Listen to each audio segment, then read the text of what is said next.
Okay, y'all, they done gave me a new project, okay? And I knew it was coming because one of my projects was put on hold. Another project was complete. And then I ended up passing off another project to someone else because I had to take this major project. And so I went from literally 6 projects to 3 really fast.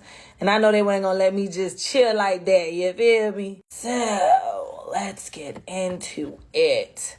So typically when I say that they assign me a project, y'all should know that we have a resource manager. So all the projects that the marketing department wants the marketing operation project managers to complete, they go into this big spreadsheet, right? And the resource manager and the director of marketing, they go through it. They meet with the different owners to make sure that it's in alignment with strategic planning and all this type of stuff. So they do a whole bunch of stuff behind the scenes.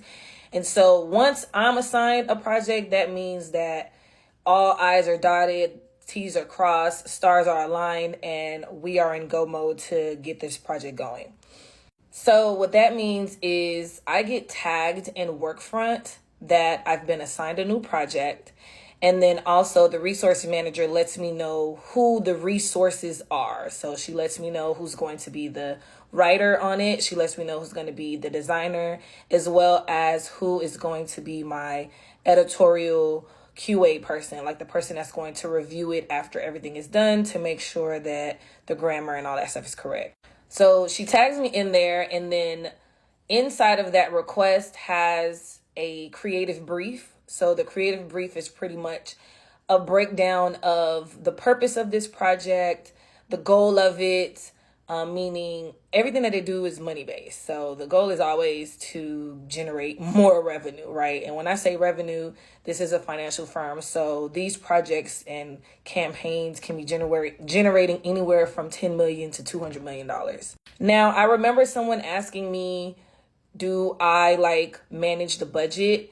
And for this company and these type of projects, no, I do not. Because this is the marketing department, the marketing manager has a budget to spend on this entire campaign, no matter what it entails, right? And that cost includes the cost to pay me.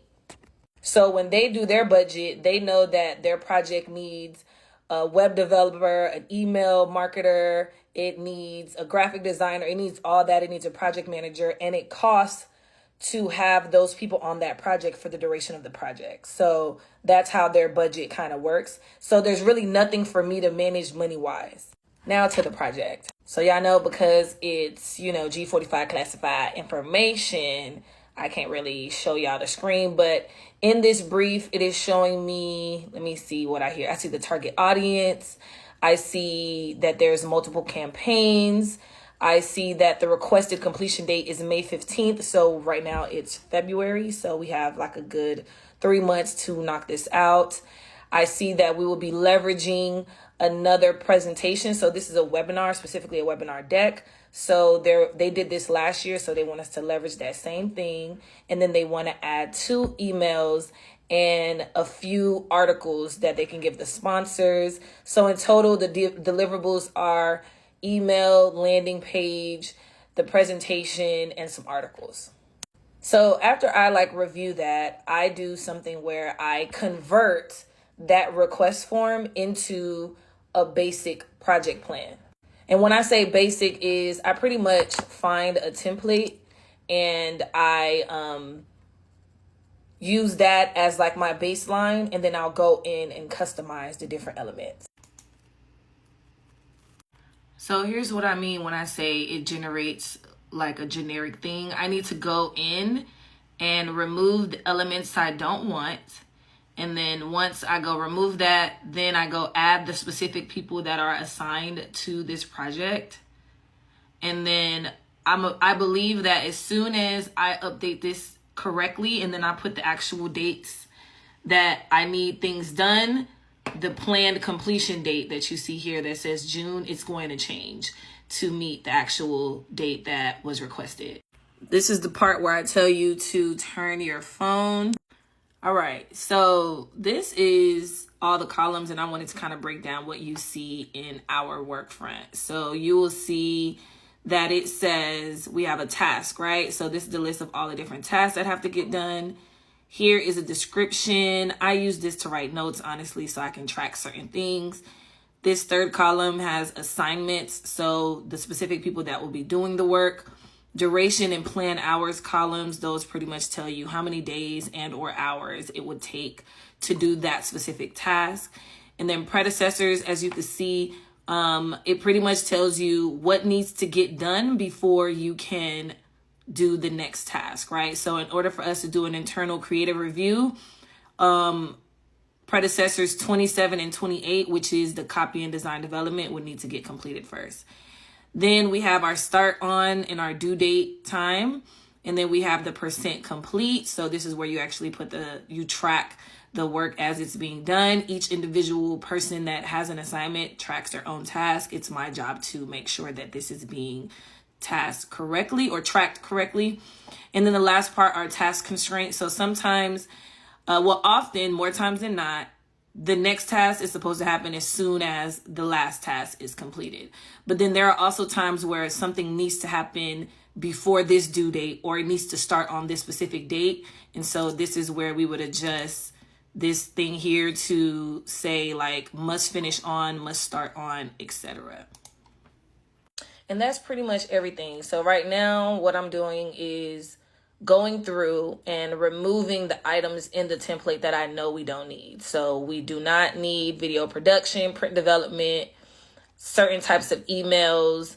We don't need WPI alerts. This isn't a baseline template, you feel me? We don't need a concept execution. We're just going to go straight into creative execution. This is a pretty low lift project because even though there's multiple channels, it's not that big, right?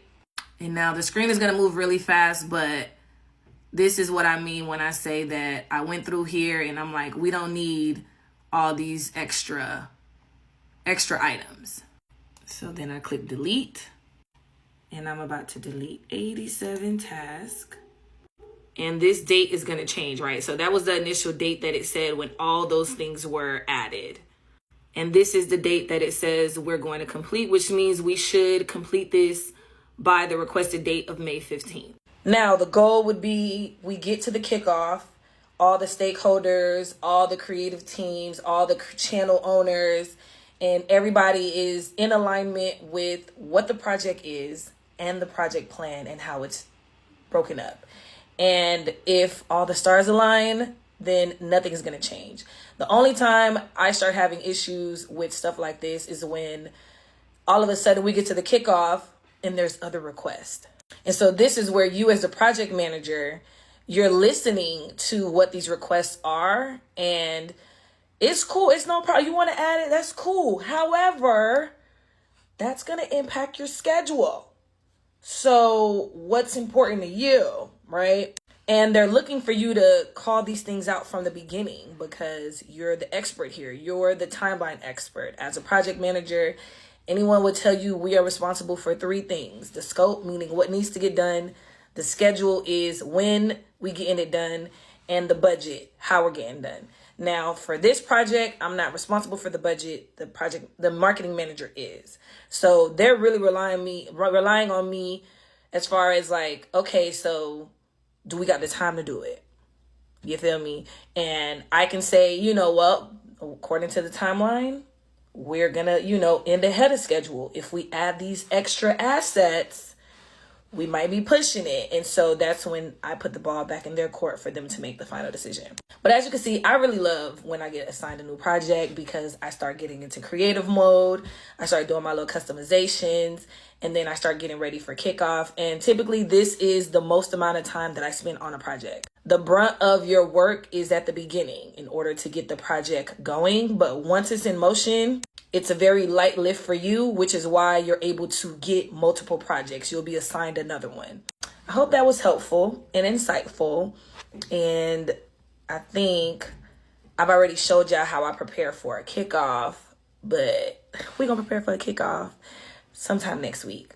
Oh my gosh, not next week, this week, because I'm supposed to have my kickoff within 48 hours of getting the request. And I got the request yesterday. Ooh.